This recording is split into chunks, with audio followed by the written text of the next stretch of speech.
Audiolivro O Milionário Moisés. Capítulo 1. A prosperidade em 3 etapas. Um desenho animado mostrava um preocupado empresário analisando o caderno financeiro de um jornal. Ele resmungava com a esposa: "Com esses relatórios sobre as ações, não consigo saber se estamos absurdamente ricos ou somente ricos." Conforme estudarmos os segredos de prosperidade do milionário Moisés, acredito que eles o ajudarão a se tornar absurdamente rico e não somente rico, como os descendentes de Moisés. O milionário Moisés. Um milionário normalmente é assim considerado quando possui uma fortuna de US$ 1 milhão ou mais. Em sua raiz, o significado de milionário remete à abundância e felicidade. Moisés era um milionário tanto no sentido financeiro quanto no espiritual. Além disso, era um milionário de primeira ordem, já que ensinava o segredo da verdadeira prosperidade a seus seguidores, como alcançar o sucesso de dentro para fora. Na corte do faraó, o contato direto que Moisés teve com a vasta abundância do Egito, a mais rica civilização da antiguidade, ajudou-o a se preparar internamente para a grande tarefa que o aguardava: liderar os hebreus na fuga da escravidão financeira a que eram submetidos naquele território e conduzi-los em direção a um árido deserto, onde tiveram de aprender a confiar em Deus para que os provesse um dia de cada vez, até chegarem à fronteira de sua terra prometida, na qual seriam muito ricos. A prosperidade no primeiro período. Há um charme permanente na cena do pequeno Moisés boiando no rio Nilo até chegar à rica e próspera terra do Egito, onde foi resgatado por uma bela princesa que se tornou sua mãe adotiva e estava entre as mulheres mais ricas da antiguidade, pois era filha do bilionário faraó. Assim, o pequeno infante tornou-se milionário já na corte do faraó, na qual esteve exposto à imensa riqueza e seus vastos benefícios. O jovem Moisés ficou bastante popular naquela corte, sempre visto em seus trajes finos. Recebeu a educação digna de um rei e, portanto, aprendeu as boas maneiras e o comportamento aristocrata da família real. Como membro dessa poderosa família, Moisés aprendeu a ser alguém. Desenvolveu sua autoconfiança, treinou sua mente e abrangeu seu conhecimento técnico. Tais qualidades serviriam para ajudá-lo no futuro em seu papel como líder próspero do povo hebreu. O fato de Moisés ter servido como sacerdote nos templos místicos do Egito ainda é discutido. Porém, é interessante notar que o nome Moisés, em um sentido esotérico egípcio, significava aquele que foi admitido nas místicas academias da sabedoria. Mais tarde, Moisés ensinou aos judeus uma poderosa filosofia de sucesso, na qual, segundo alguns historiadores, estariam contidos os princípios secretos do esoterismo egípcio. Aos que acreditem que, ao fundar as 12 tribos de Israel, Moisés criou uma academia secreta de sabedoria chamada os Mistérios do Tabernáculo. Segundo a lenda, Moisés, quando estabeleceu sua academia mística, teria passado a alguns iniciantes selecionados certos ensinamentos orais que nunca foram escritos, mas transmitidos de geração em geração somente por meio das palavras. Tais instruções eram dadas em forma de princípios filosóficos baseados na interpretação metafísica, alguns dos quais são conhecidos e ensinados até hoje. Os princípios mais óbvios podem ser encontrados nesse livro. Sem dúvida, os 5 primeiros livros bíblicos, cuja autoria é atribuída a Moisés, contêm ainda mais elementos, seja de maneira literal ou alegórica. De uma coisa podemos estar certos: Moisés recebeu instruções secretas sobre as leis internas de prosperidade e sobre como utilizá-las. Como príncipe do Egito, Moisés recebeu orientações sobre todos os segredos relacionados ao sacerdócio egípcio incluindo informações sobre metafísica e sobre o ensinamento de que a substância seria a chave para toda a riqueza. Antes disso, o primeiro milionário bíblico, Abraão, aprendera esse mesmo segredo de prosperidade com os bem-sucedidos babilônios. Ao transmitir tais conhecimentos a seus seguidores, Abraão ajudou-os a também se tornarem milionários. O segredo de prosperidade, a substância, seria a base para qualquer riqueza. Ensinado a Moisés pelos egípcios, foi poderoso o suficiente para ajudá-lo a libertar os hebreus daquele faraó temido e materialista. Ensinar aquele povo a tratar a substância como o ponto fundamental de sua provisão permitiu que eles pudessem sobreviver em um deserto árido por 40 anos e chegar às fronteiras de sua lendária terra prometida, na qual gozariam de uma riqueza sem precedentes. Moisés não era somente um milionário, era também um excelente professor para a prosperidade, cuja filosofia de sucesso influenciou muitas gerações de futuros milionários, proporcionando-lhes uma riqueza inimaginável. Uma realização jamais ultrapassada na história da humanidade. Como a experiência de Moisés no Egito pode lhe trazer prosperidade? A história de Moisés está escrita no livro do Êxodo. A palavra Êxodo significa caminho para longe do mal. Pertencendo ao livro da lei, o livro do Êxodo descreve as leis universais que podem ajudá-lo a tomar o caminho que o leve para longe do mal e das limitações, começando pelos 3 períodos da vida de Moisés, que nos dão pistas de seu sucesso. O primeiro período da vida de Moisés, passado no Egito, foi um momento de desenvolvimento mental e intelectual. Aqueles que somente aprendem sobre a vida do ponto de vista mental e intelectual costumam cometer o mesmo erro que Moisés cometeu. Tentam usar o seu conhecimento para forçar a obtenção de suas realizações. Assim como o milionário, recebem uma reação negativa. Moisés teve de fugir, pois matou um egípcio. O egípcio assassinado simboliza toda forma de limitação ou de problemas em nossa vida dos quais tentamos nos livrar. Porém, em vez disso, nossa reação pode nos causar ainda mais turbulência. Moisés ainda não havia aprendido que não é possível forçar pessoas ou situações a agirem como desejamos. Ele ainda não sabia que havia uma saída melhor e mais elevada. A maioria de nós, quando exposta ao poder do pensamento, age como Moisés. Tentamos usar nosso recém-descoberto poder para forçar as pessoas a fazer o que queremos. Dessa maneira, atraímos reações negativas. Entretanto, como Moisés, quando erramos dessa maneira estúpida, ainda podemos extrair coisas boas do que aparentemente tratava-se de uma experiência negativa. Com esse objetivo, declare: extrairei somente coisas boas dessa experiência. Durante o primeiro período de sua vida, Moisés esteve exposto à consciência material da imensa riqueza desfrutada pelo faraó e pelos prósperos egípcios. No entanto, foi durante esse mesmo período que ele aprendeu as leis internas da prosperidade, como criar suas realizações mentalmente antes de qualquer coisa. Tudo isso enquanto frequentava as academias de sabedoria no Egito. Avaliar a riqueza material externa e conhecer os métodos criativos internos dessa mesma riqueza foram os 2 elementos básicos que deram a ele uma consciência equilibrada de prosperidade.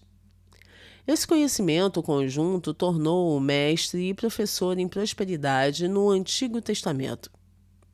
Muitas pessoas obtêm um dos 2 tipos de conhecimento. 1. A avaliação da riqueza palpável, mas ignoram sua verdadeira fonte metafísica. Ou 2. O conhecimento da fonte da prosperidade metafísica sem avaliar bem a forma palpável e material.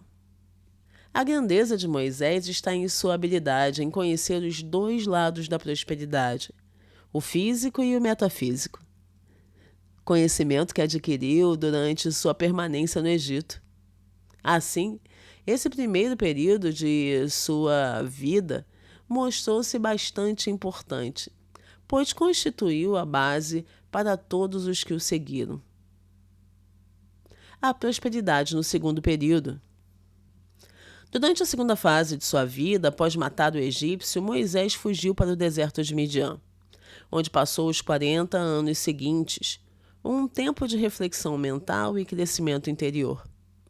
Ao chegar naquele deserto, Moisés deparou-se com uma boa aventura.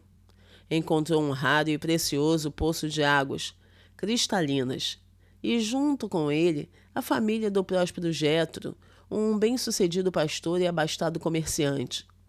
Jétro era uma figura bastante importante, pois atuava como principal sacerdote de sua tribo. Suas maneiras refinadas e sua generosa hospitalidade com Moisés indicavam que se tratava de um nobre árabe. Quando Moisés se casou com a filha desse pastor, posicionou-se muito bem entre a aristocracia midianita. A paz de espírito, a estabilidade emocional e a maturidade que Moisés adquiriu nesse período o ajudariam em sua futura missão de prosperidade. O que significam as experiências de Moisés no deserto de Midian? No deserto de Midian, Moisés teve tempo de refletir, meditar e se analisar como um intuito de desenvolver seus mais profundos poderes. A palavra Midian significa conflito e disputa. Moisés precisava daquele momento de quietude para superar os conflitos e disputas dentro de si. Percebeu que, em vez de tentar consertar as outras pessoas, faria melhor se consertasse seus próprios pensamentos e sentimentos. Foi um momento de disciplinar sua vontade pessoal.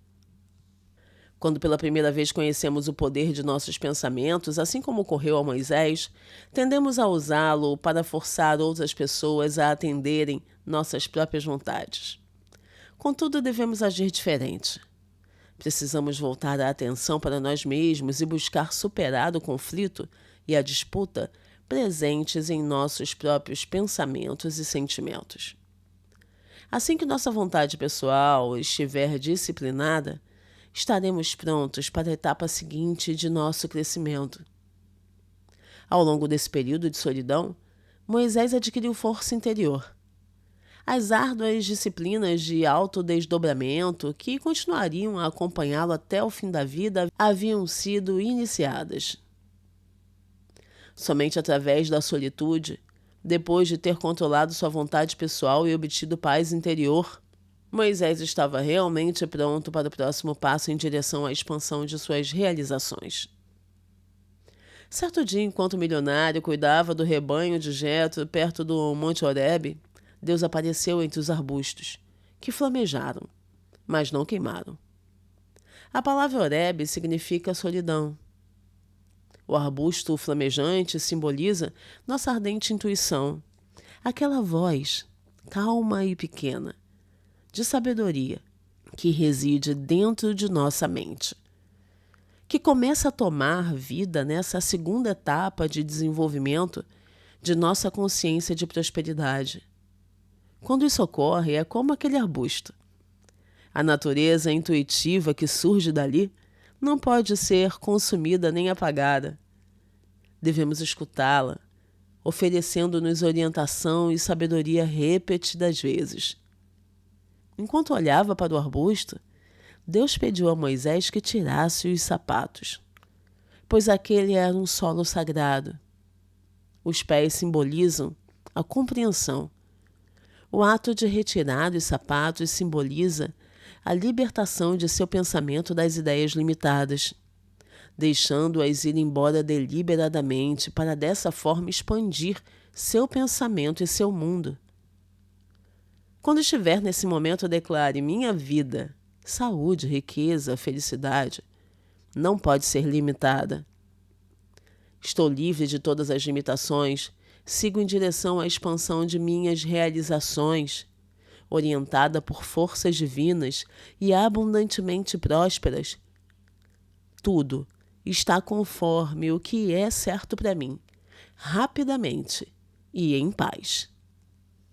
Quando aprendermos a escutar as ideias intuitivas que brotam de nossas mentes nos momentos de solidão, seremos sempre guiados até aquilo que representa o melhor para nós mesmos. Não há nada grande demais para se conquistar quando seguimos as orientações da intuição. Nunca discuta com seus pressentimentos. Siga-os sem se desculpar com ninguém. Essa atitude pode levá-lo diretamente à sua terra prometida de abundância. Como a intuição fez com que um empresário prosperasse? Um empresário de Los Angeles contou-me que durante anos suprimira sua intuição, pois ainda não havia notado que ela fazia parte de sua natureza divina e que ele deveria dar ouvidos a essa sensação. Preferia seguir os conselhos lógicos de pessoas que o cercavam, mas nada dava certo em sua vida. Fez fortuna, mas logo a perdeu. A isso seguiram-se problemas de saúde e uma vida em família bastante turbulenta.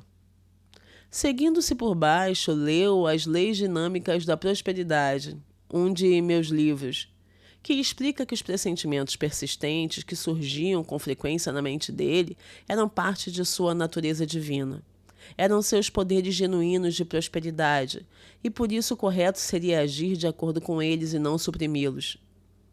Quando o empresário passou a seguir sua intuição, foi como se colocasse os pés em um mágico caminho de plenitude. Sua vida melhorou e se organizou em todos os aspectos. Suas palavras foram: pela primeira vez, estou vivendo de verdade. Tudo se torna emocionante e prazeroso quando ousamos seguir a direção de nossa intuição. Ela já me levou à maior abundância que já pude conhecer. Persistente vontade de agir sempre vem acompanhada do poder de produzir resultados. Portanto, é preciso segui-la. Por meio da busca do pressentimento intuitivo, podemos resolver problemas com os quais jamais nos julgávamos capazes de lidar. Quanto mais fizermos essa busca dentro do nosso corpo e não fora dele, mais sensível nos tornaremos para escutar a calma e pequena voz, e mais nossa intuição nos levará para longe da escravidão de uma vida limitada, encaminhando-nos para a expansão de nossos bens. Como a intuição de Moisés fez com que 2 milhões de pessoas prosperassem. Foi durante o segundo período da vida de Moisés que Deus contou ao milionário sobre sua missão de libertar os israelitas da escravidão do Egito. Num primeiro momento, Moisés duvidou de sua própria habilidade, vendo-se diante de tão gigantesca tarefa. Porém, com a garantia do Senhor de que seria capaz, não discutiu, argumentou ou titubeou. Partiu prontamente para sua missão de prosperidade. Nos anos de quietude que passou no deserto midianita, ganhou a força interna necessária para se colocar diante do faraó, ousando persistir em sua exigência. Deixa ir o meu povo. Êxodo, capítulo 5, versículo 1, capítulo 7, versículo 16. Seguindo prontamente sua orientação intuitiva, Moisés foi capaz de tirar cerca de 2 milhões de pessoas das garras do mais poderoso monarca daquele tempo. Fez isso usando a intuição. Sua intuição fará por você o que nada mais é capaz de fazer. Quanto mais tivermos consciência dos poderes de nossa mente por meio da prática do silêncio e da meditação, mais intuitivos nos tornaremos e mais longe nossa intuição nos levará da escravidão de uma vida limitada. A intuição constitui nosso genuíno poder para o sucesso. A missão de Moisés foi revelar nossa natureza divina.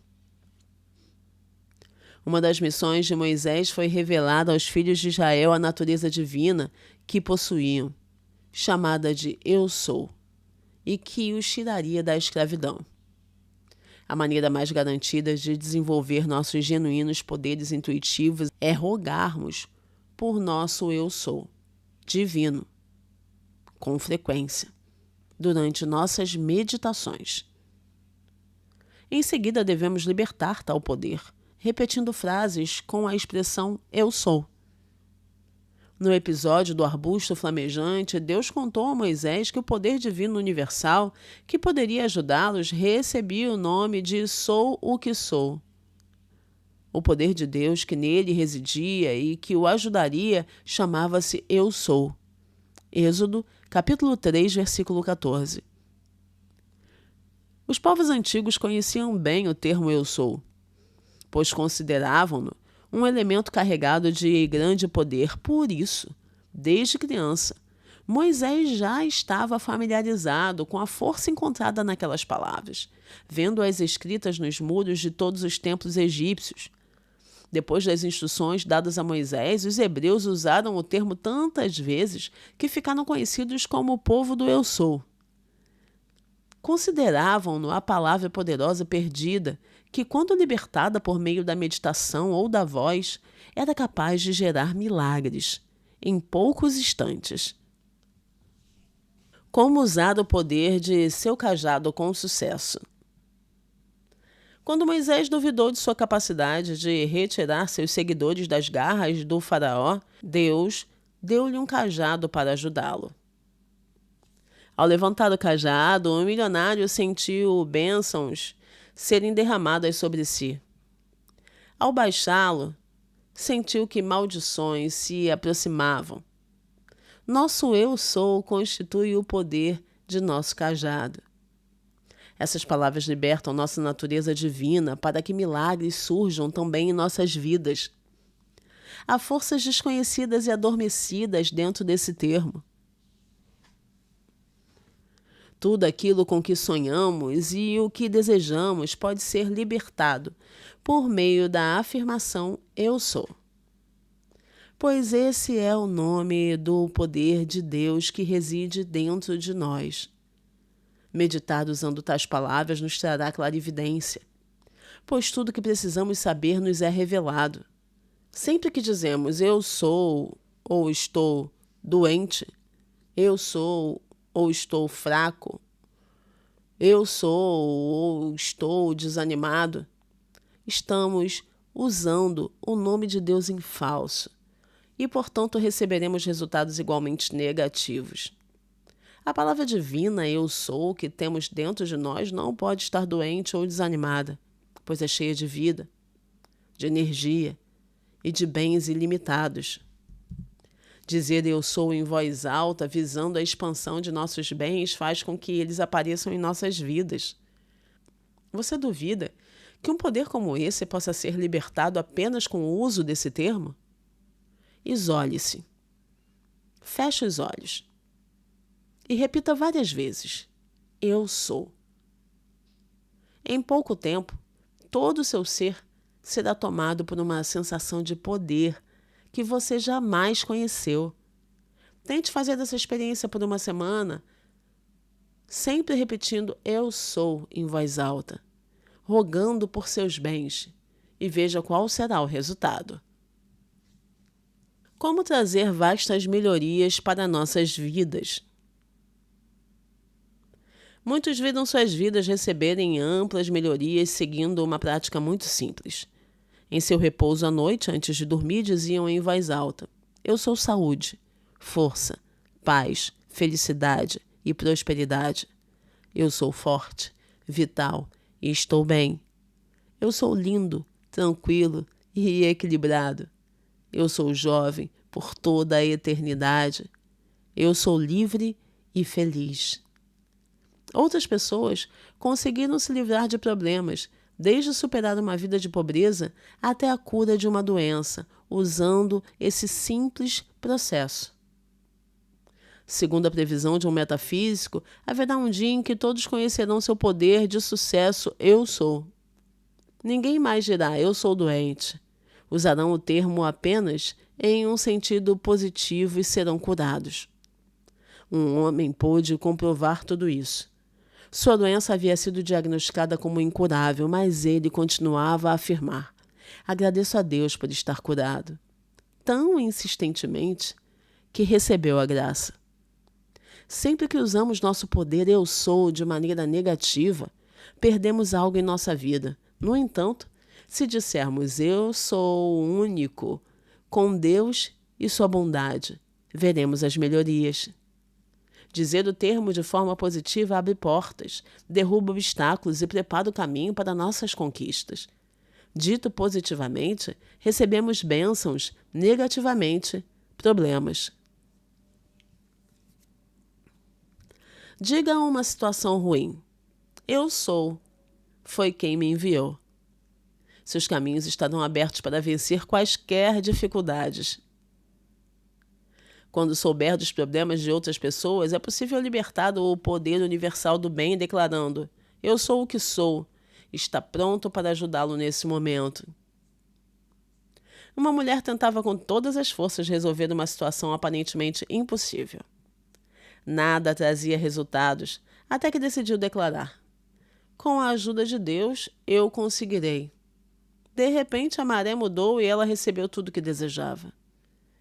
Quando dizemos eu sou, atraímos uma grande quantidade de energia. Nosso destino é traçado de acordo com o que associamos às palavras eu sou.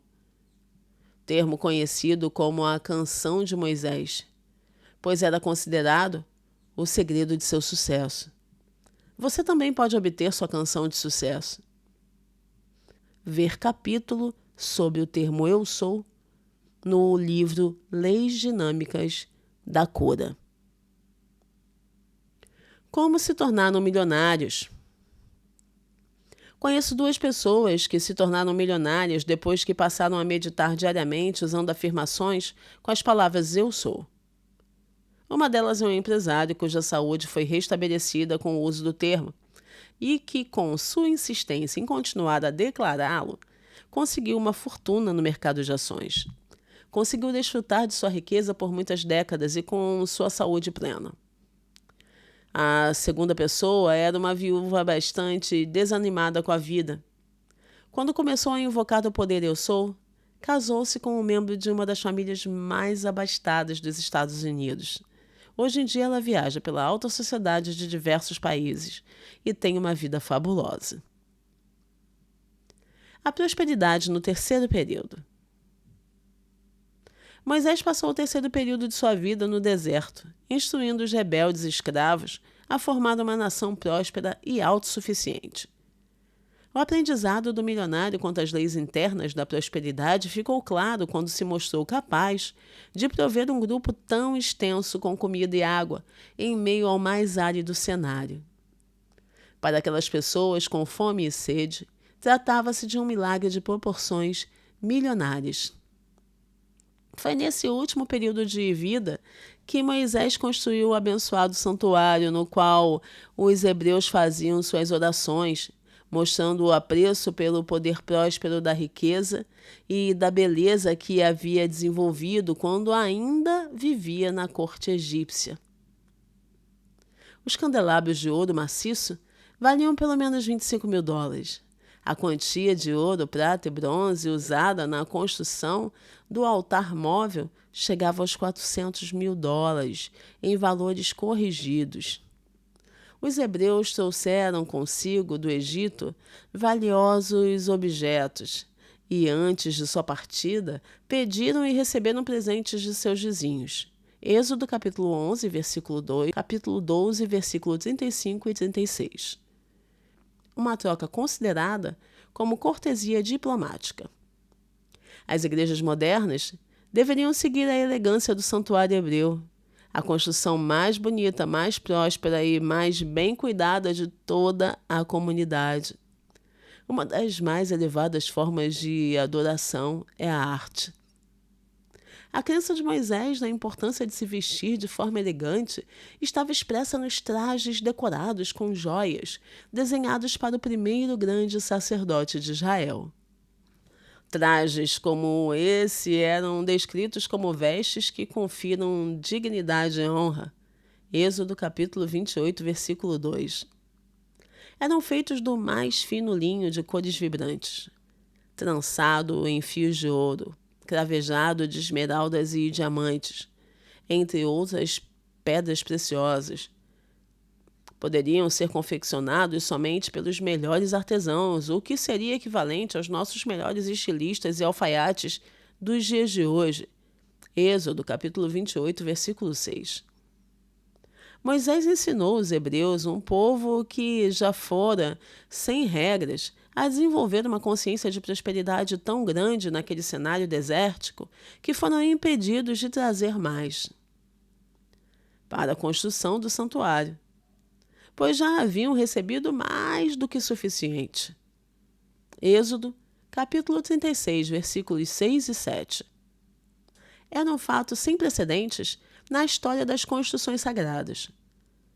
Antes de sua transição, o milionário subiu o Monte Nebo para observar com satisfação o magnífico panorama da rica terra prometida, anteriormente descrita como a terra que emana leite e mel. Êxodo, capítulo 3, versículo 8 e 17, capítulo 33, versículo 3. Admirando-a de tão longe, Moisés percebeu que sua missão de prosperidade havia sido cumprida. Ao conduzir seus seguidores até a fronteira de sua terra prometida, Moisés os havia trazido até as terras de Canaã, palavra que significa reino da substância. Por meio das leis de prosperidade que havia oferecido aos hebreus, Moisés os conduziu metafisicamente até a compreensão do que era o reino da substância, o que seria a base para a sua futura extrema riqueza.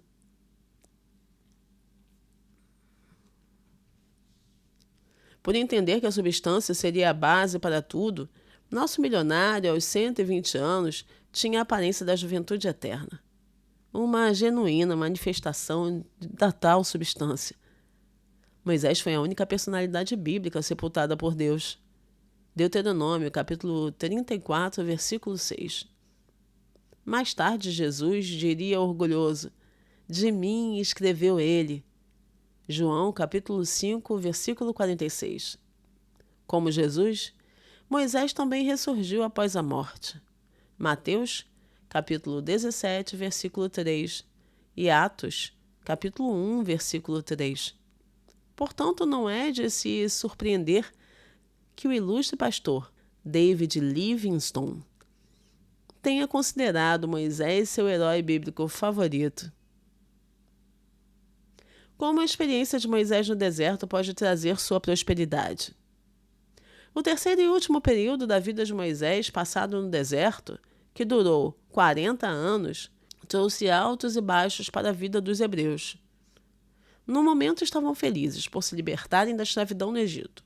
No momento seguinte, estavam criticando Moisés por tê-los conduzido a um desolador cenário desértico. Por causa de seus murmúrios, tiveram de viver naquele deserto por 40 anos. Números, capítulo 14, versículos do 26 ao 30. Poderiam ter chegado à sua terra prometida muito antes, se não tivessem criticado Moisés e murmurado queixas contra a experiência no deserto. Esse terceiro período simboliza aquilo que normalmente acontece quando começamos a desenvolver nosso poder da mente. 1. Conhecemos o poder do pensamento e muitas vezes apressamo-nos em usá-lo em benefício de outras pessoas ou para resolvermos nossos próprios problemas. Ao agir assim, percebemos logo que essa força mental só trará reações negativas. 2. Então concentramo-nos no sentido de superar os conflitos e disputas presentes em nossos próprios pensamentos e sentimentos. Com isso, nossos poderes intuitivos são aflorados. Ao seguir nossos pressentimentos, conseguimos escapar da escravidão e da limitação. 3. Em seguida, passamos a sentir os altos e baixos do uso do poder da mente e de nosso genuíno poder intuitivo, como atravessar o período de altos e baixos com sucesso. Se lutarmos contra experiências que se pareçam com um cenário árido, permaneceremos nessa situação por muito mais tempo. Se não oferecermos resistência a tais momentos de oscilação e, em vez disso, abençoarmos seu consequente crescimento, passaremos por eles mais rapidamente e chegaremos à nossa terra prometida com segurança. Para que aconteça, Basta estabilizarmos nossa consciência de prosperidade através do uso persistente das leis internas de prosperidade. A missão de prosperidade de Moisés. Costuma-se descrever a missão de Moisés como o emancipador de seu povo da terrível escravidão que sofriam no Egito. Foi exatamente isso e muito mais. Era uma missão de prosperidade. Os hebreus haviam migrado até o Egito devido a seu desejo de prosperar durante os 7 anos de fome que sofreram, quando seu primeiro e ilustre membro, José, foi primeiro-ministro naquele território. José, além de salvá-los da fome, fez com que seu povo pudesse se instalar ali confortavelmente. Enquanto o popular ministro esteve no poder, seus parentes eram sempre bem-vindos naquelas terras. Depois de sua morte, os egípcios passaram a ofender os hebreus, chamando-os de caçadores de ouro. A isso seguiu-se a humilhante submissão dos hebreus à escravidão. A missão de Moisés foi fazer com que aquele povo compreendesse que a fonte de sua provisão estava em Deus e não nos egípcios. Foi fazê-los entender que não era preciso submeter-se à cruel escravidão financeira de um terrível tirano para prosperar, e mostrar a eles que era possível desfrutar de uma vida de abundância em sua própria terra prometida. Lançando mão de determinadas leis da mente, Moisés conseguiu retirar os hebreus do Egito. Conseguiu provar a eles que Deus seria a fonte que supriria suas necessidades um dia de cada vez, assim como o divino maná e a água que brotava das rochas. Apesar da tentativa do milionário de provar que Deus era seu pai provedor, os hebreus não ficaram satisfeitos. Argumentavam que, embora estivessem servindo como escravos no Egito, tinham ali algum grau de garantia de prosperidade. Como muitas pessoas agem hoje em dia, os críticos hebreus preferiam se comprometer com uma realidade de poucas bênçãos em vez de manifestar sua fé em Deus como seu provedor, o que nos levaria à abundância sem limites. Ao ser criticado por seus seguidores, Moisés pediu a Deus que o orientasse a conduzir aquele povo rebelde até a fronteira de sua terra prometida. Com leis claras de prosperidade, Moisés conseguiu seu objetivo. Algo que também podemos obter para nos livrar das limitações financeiras, atingindo também nossa terra prometida, repleta de abundâncias. Sua missão de prosperidade. Assim como os hebreus no Egito, temos conhecimento material sobre a prosperidade quando sentimos que nossos bens são controlados por pessoas e situações. Quando começamos a perceber que existem poderes dentro de nossas mentes capazes de nos libertar dessa dependência, ficamos inquietos. Desejamos liberdade para prosperar através de nossos poderes internos. Ao usar as leis dinâmicas da prosperidade e sentir a liberdade aflorar, percebemos-nos subitamente independentes. Essa liberdade pode ser um desafio. Passar dos métodos competitivos e materiais de demonstração de prosperidade, simbolizados pela escravidão dos hebreus no Egito, para um nível criativo interno de prosperidade, simbolizado pela libertação dos hebreus no deserto, poderá nos trazer altos e baixos. Nos primeiros momentos em que usarmos as leis internas de prosperidade, podemos desejar voltar aos antigos métodos de obtenção de nossos bens, argumentando que mais vale a metade de um pão do que nada. Lembro-me perfeitamente de quando abandonei a consciência material e externa de minhas provisões. Faz 20 anos que deixei meu emprego no mundo empresarial na Carolina do Norte, no qual recebia um pequeno pagamento semanal. Com apenas $30 no bolso, cheguei como pastor em treinamento ao Alabama, onde eu tive de pedir a Deus para que me orientasse e provesse um dia de cada vez, pois não tinha garantia de uma renda. Momentaneamente desejei voltar aos meus antigos métodos usados no mundo empresarial, perguntando-me se não estava trocando o certo pelo duvidoso. Porém, quando iniciei minhas pesquisas e passei a usar as leis dinâmicas de prosperidade, senti um novo meio de provisão aflorar aos poucos, de modo que minhas necessidades foram sendo atendidas de uma maneira que não pude prever. Mais tarde, vi outra oportunidade de provar os métodos internos de provisão, na ocasião em que fundei do zero uma igreja no Texas. Lembro-me de sentada no imenso e vazio estádio de futebol americano na Universidade do Texas, que ficava perto de meu apartamento, declarar afirmações de prosperidade em voz alta. Não ia até lá somente para ter privacidade. Acreditava que, por estar em uma das mais ricas universidades do mundo, minhas afirmações de prosperidade ditas sobre aquele solo fariam com que, de alguma maneira, eu me sintonizasse com uma consciência de prosperidade semelhante. Preparei rodas da fortuna, imaginando o que seria necessário para a construção da igreja e para a minha vida pessoal. Prometi doar 2/10 de minha renda bruta durante aquele período, em vez da quantia de 1/10 que costumava doar no passado. Hoje percebo que aquele período de escassez foi a iniciação de minha substância, ou minha experiência de fuga do Egito em direção ao deserto financeiro. Foi lá que aprendi a segurar internamente a substância, e tal conhecimento me conduziria à minha terra prometida. Quando completei a missão de construir aquela igreja, senti meu entendimento sobre as leis internas de prosperidade se fortalecer o suficiente para que eu começasse tudo de novo e fundasse uma segunda igreja. Dessa vez foi muito mais fácil e recebi tudo de que precisava com muito mais rapidez. Ao fundar a terceira igreja na Califórnia, senti que havia abandonado o deserto financeiro, trilhando meu caminho em direção à minha terra prometida de eternas provisões. Não me importaria em repetir a experiência de iniciação na substância, pela qual passei naqueles 20 anos. Hoje não temo a escassez, pois aprendi, assim como os hebreus em sua passagem pelo deserto, que o reino interno de prosperidade é a única fonte de provisões da qual podemos depender. Pessoas com os mais diversos padrões de vida me contaram experiências semelhantes que tiveram em sua iniciação nos mais profundos níveis de prosperidade.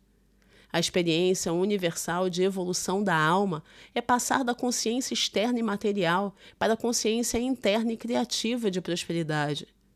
Abraão, Isaque, Jacó e José passaram por ela, como pode ser visto detalhadamente em meu livro Os Milionários do Gênesis. E provavelmente você também passará conforme expandir sua consciência de prosperidade. Por que algumas pessoas não conseguem adentrar sua terra prometida? Os rabugentos nunca adentram sua terra prometida, morrem do deserto. Apenas os que conseguem aceitar mentalmente sua terra prometida poderão chegar até ela. Se não lutar contra sua experiência do deserto, mas aprender com ela, permitindo-se crescer através do uso persistente das leis internas da prosperidade, você não conhecerá o fracasso, mas chegará à sua terra prometida, assim que se sentir pronto para isso. Nos momentos de altos e baixos, quando tendemos a nos deixar dominar pela dúvida, podemos recorrer ao poder Eu Sou, declarando todos os dias: eu sou rico, feliz e estou bem, e todos os aspectos de minha vida estão conforme a ordem divina nesse momento. Em seguida, devemos meditar sobre a promessa de prosperidade que Deus fez aos filhos de Israel, que os tornaria milionários. De fato, tenho visto a opressão sobre meu povo no Egito. Tenho escutado o seu clamor. Por isso desci para livrá-los das mãos dos egípcios e tirá-los daqui para uma terra boa e vasta, onde manam leite e mel. Êxodo capítulo 3, versículos 7 e 8. Essa é também a sua promessa de abundância. Resumo. 1. Em sua raiz, o significado de milionário é abundância e felicidade. Moisés era um milionário tanto no sentido financeiro quanto no espiritual. Além disso, ensinou o segredo da verdadeira prosperidade a seus seguidores. 2. O primeiro período da vida de Moisés foi um momento de desenvolvimento mental e intelectual na corte do faraó, na qual se tornou um jovem milionário, e esteve exposto a uma imensa riqueza. Segundo a lenda, Moisés teria participado de uma academia de sabedoria durante o período em que aprendeu as leis internas de prosperidade. A grandeza de Moisés está em sua habilidade de conhecer os dois lados da prosperidade, o físico e o metafísico. A combinação de conhecimentos deu a ele uma consciência equilibrada de prosperidade que mais tarde tornou-o mestre e professor desse assunto no Antigo Testamento. 3. O segundo período da vida de Moisés, passado no deserto de Midian, foi um tempo de reflexão mental e crescimento interior e de superar os conflitos e disputas. Então casou-se e entrou para a aristocracia midianita. 4. Perto do Monte Horebe, Deus apareceu a Moisés entre os arbustos que flamejaram, mas não se queimaram. A palavra Horebe significa solidão e o arbusto flamejante simboliza a voz calma e pequena, de sabedoria e da intuição que reside dentro de nossa mente e que escutamos nos momentos de solidão. Seguir seu estímulo pode nos levar à maior prosperidade que já conhecemos. 5. Deus contou a Moisés sobre a missão de libertar os israelitas da escravidão no Egito. Com a garantia do Senhor de que teria ajuda divina para completar seu feito, o milionário partiu prontamente para a sua missão. 6. Uma das missões de Moisés foi revelar aos filhos de Israel a natureza divina que possuíam, chamada de Eu Sou, e que os tiraria da escravidão. O termo de poder divino universal, que poderia ajudá-los, recebia o nome de Sou o que Sou. 7. O terceiro período da vida de Moisés foi passado no deserto, instruindo os rebeldes escravos hebreus a formar uma nação próspera e autossuficiente. 8. O aprendizado de Moisés quanto às leis internas da prosperidade ficou claro quando se mostrou capaz de prover um grupo tão extenso, com comida e água, em meio ao mais árido cenário.